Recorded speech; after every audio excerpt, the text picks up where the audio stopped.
Sejam muito bem-vindos à nossa análise de hoje. Nós vamos mergulhar direto em um tema fascinante e, para ser sincero, muito pouco discutido. A gente vai desempacotar o ensaio teológico profundo do autor Marconi Farias sobre um dos maiores mistérios de toda a história, os anos ocultos de Jesus.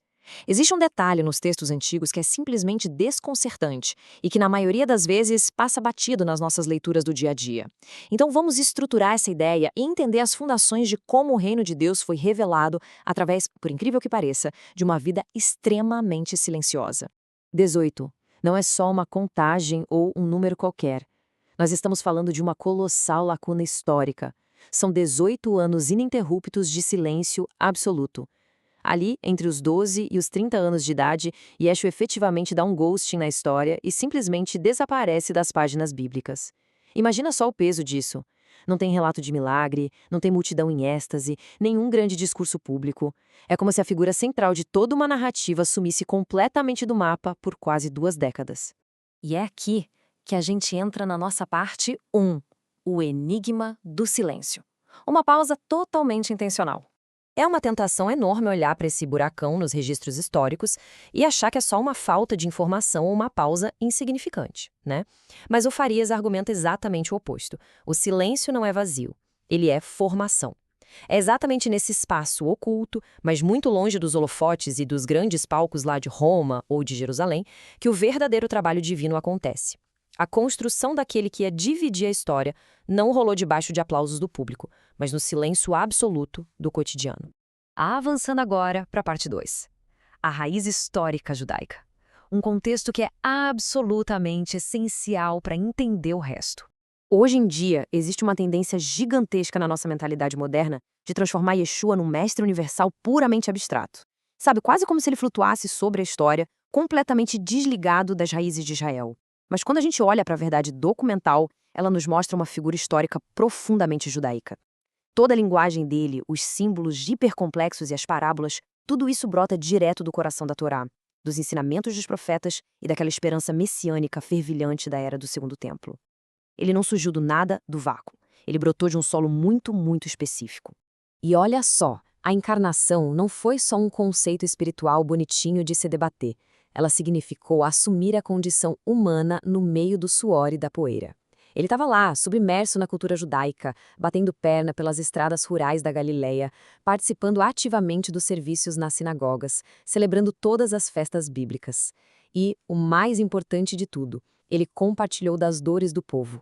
A divindade não ficou lá do alto de camarote, observando a humanidade a uma distância segura.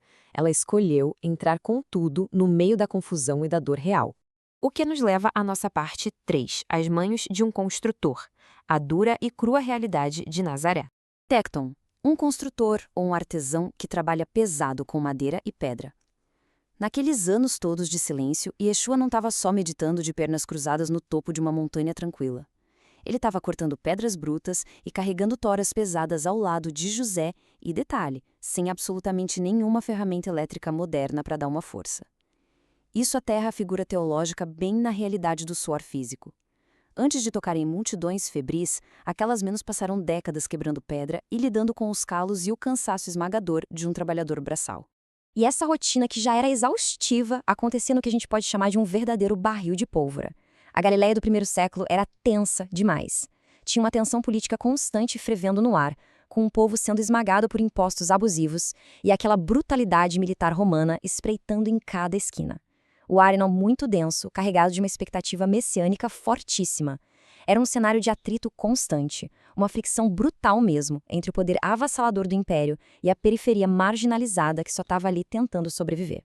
É exatamente por isso que a mensagem dele nunca foi um tratado filosófico e distante. Ela respondia de forma cirúrgica, na ferida mesmo, às dores humanas concretas que ele viu bem de perto. Como ele cresceu observando a extrema pobreza dia após dia e sacou a hipocrisia de certos líderes religiosos, o evangelho de justiça e misericórdia que viria a ser pregado nasceu diretamente dali, no meio daquela dor histórica e inegável de Israel. Ele conhecia a dor de forma profunda, porque ele viveu imerso nela.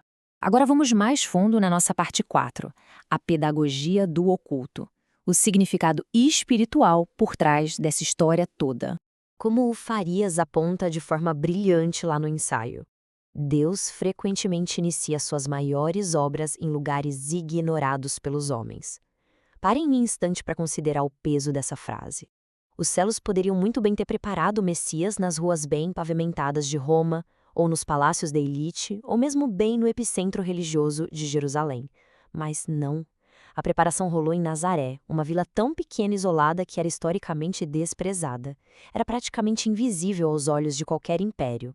A gente vê um processo teológico fascinante em ação aqui. Primeiro de tudo, ocorre o processo invisível de formação silenciosa, lá no secreto. Somente depois vem a manifestação pública. É como se os céus trabalhassem incansavelmente, de portas fechadas, antes de liberar qualquer resultado para o mundo ver. Sobre essa ótica, Nazaré transcende o mapa geográfico e vira o arquétipo daquele lugar onde o caráter e o propósito são forjados, muito antes de existir qualquer aplauso. E chegamos à parte 5, o contraste com a modernidade, o atrito direto com os nossos dias atuais.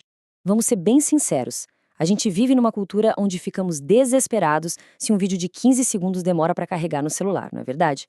A nossa mentalidade idolatra a velocidade, a gente mede o nosso valor pela fama e exige reconhecimento imediato a qualquer custo.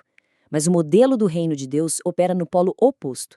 Ele trabalha através de sementes escondidas debaixo da terra, de rios que demoram muito a ganhar volume e, notavelmente, através do anonimato. A realidade do Jesus histórico é um choque frontal nessa nossa mente ansiosa e obcecada pelo sucesso da noite para o dia. Construir um legado de verdade exige desacelerar. O fluxo lógico da história de Yeshua nos mostra vários anos vivendo uma preparação completamente oculta lá em Nazaré, seguidos por décadas de uma submissão difícil, mas necessária, ao anonimato. E somente no fim de todo esse processo longo, a chegada ao Rio Jordão para a fase pública. A lição que fica é muito clara. Antes de qualquer milagre ou autoridade, houve um longo período de obediência e submissão ao tempo certo das coisas. O processo simplesmente nunca é pulado. Tudo isso deixa a gente com uma reflexão inescapável.